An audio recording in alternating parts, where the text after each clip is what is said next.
Good morning. How are you all today? Thank you for viewing with us these lessons coming from the book of Genesis. We're in chapter 34 today, and our subject will be the defilement of Jacob's daughter. And welcoming each of you to the class with Andre and Betty. So we'll get started. And again, we're looking at the defilement of Jacob's daughter.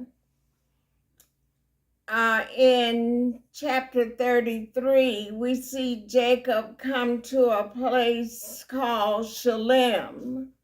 It's a city that our father is the son's story will be brought, the father and the son's story will be brought out in chapter 34. But it was when he came out of Padam Aram, and so he's headed to the land of Canaan, but this is a parenthesis or an explanation with explanation between the brackets. And it's on his way back to Canaan. Okay, so we're in chapter 34, and again, welcome to the Bible study with Andre and Betty. Verse 1, Genesis chapter 34, verse 1. And Dinah, the daughter of Leah, which she bare unto Jacob, went out to see the daughters of the land, which would be Shalem. So her purpose for going out was to see the daughters of the land. Verse 2, and when Shechem, the son of Hamor the Hivite, prince of the country, or leader of the country, saw her. Shechem is the prince, and he's a leader in the country. He saw her. He took her, which means he had sex with her, and lay with her and defiled her. So there was to be none of this between the Jews and the Gentiles, this act of marrying daughters of a foreign land, marrying the daughters of a foreign land, the daughters of the foreign land being united with Jacob and the people of Israel. And so he took her and lay with her. Verse 3, and his soul clave unto Dinah, the daughter of Jacob, and he loved the damsel, and spake kindly unto the damsel. So he loved her as much as he knew how. Verse 4, and Shechem spake unto his father Hamor, saying, get me this damsel to wife. Verse 5, and Jacob heard that he had defiled Dinah, his daughter. Now his sons were with the cattle in the field, and Jacob held his peace until they were come. And Hamor, the father of Shechem, went out unto Jacob to commune with him.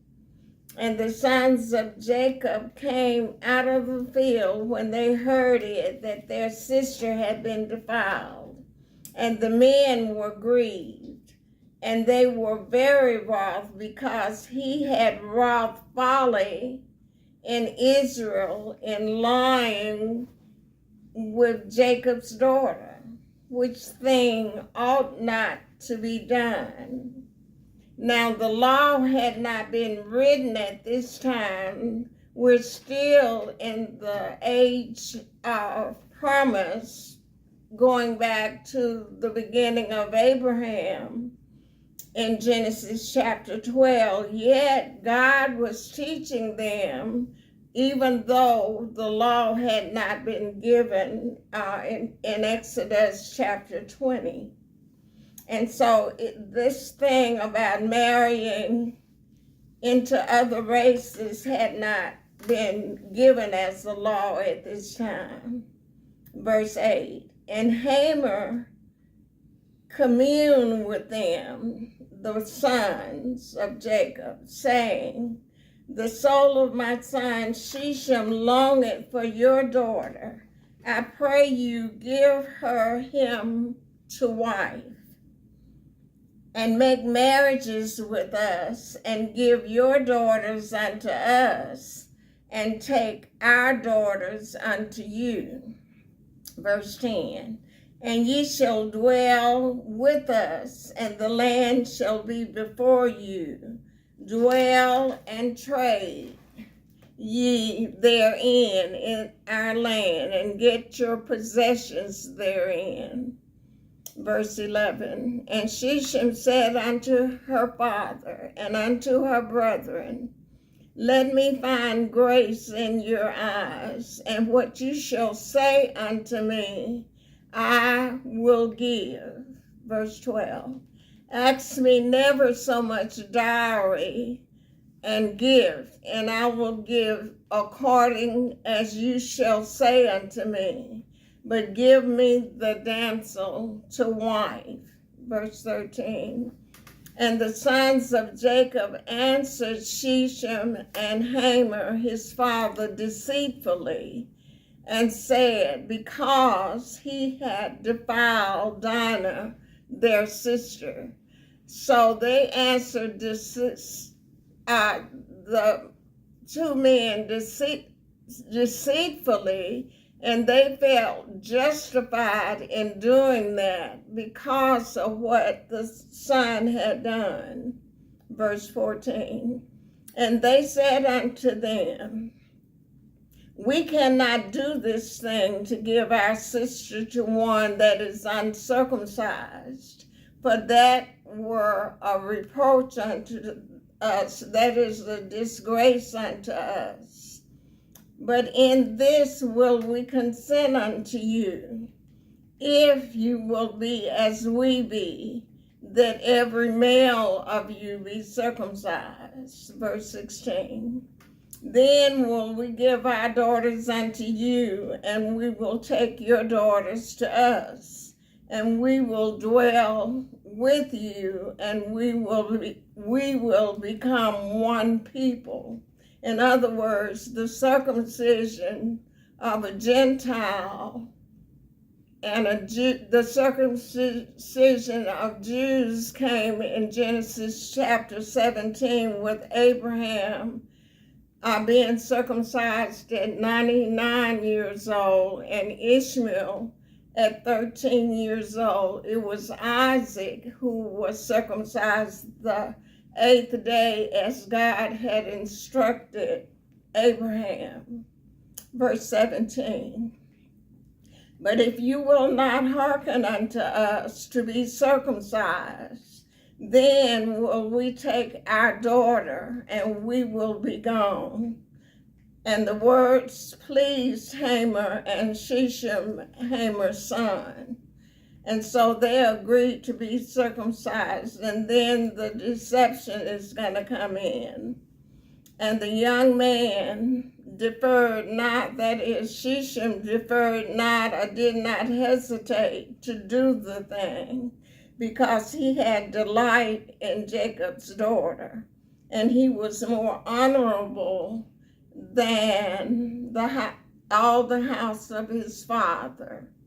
Verse 20, and Hamor and Shechem his son came unto the gate of their city, and communed with the men of their city, saying, these men are peaceable with us, therefore let them dwell in the land, and trade therein.